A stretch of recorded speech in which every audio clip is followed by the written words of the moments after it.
One of the uses of a scale is to help you in measuring the distance between two places. Now, when we measure the distance between two places, there are two ways in which distances are measured, and in your syllabus, you only have to do one method, and that is the direct distance.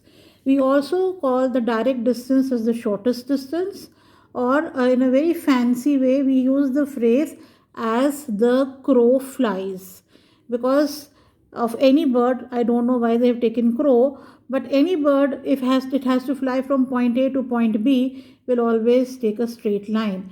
And so a straight line is obviously the shortest distance between any 2 points, and that is what you have to do when you are supposed to measure the shortest distance.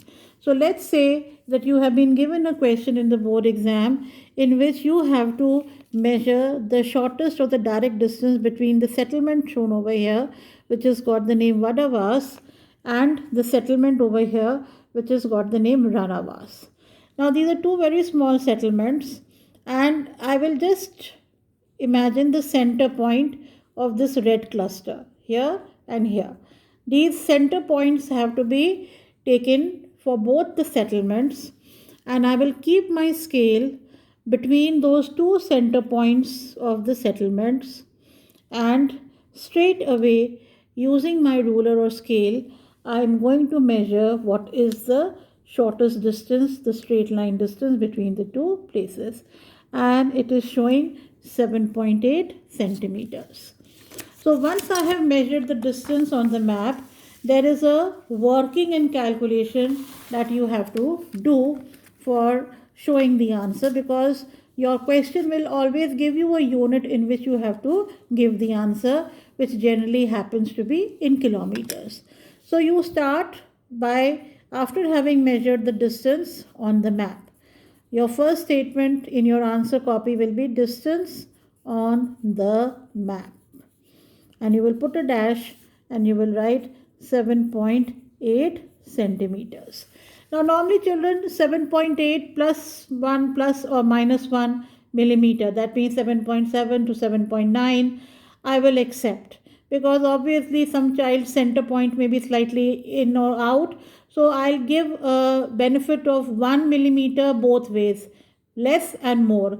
Plus 1 minus 1 means that means I'll also accept 7.7 centimeter distance on the map.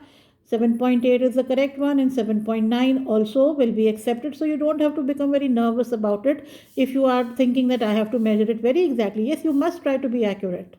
Now, if the question says give the answer in kilometers, then you start by writing the scale. What is the scale of the map?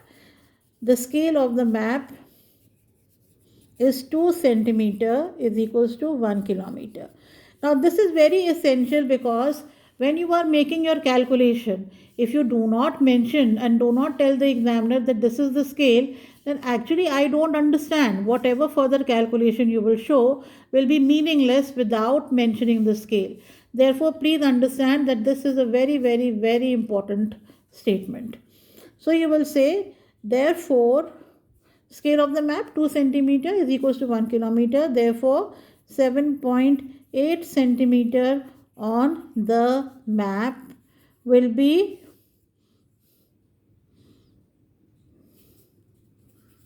divided by 2, and you will get the answer 3.9 kilometers.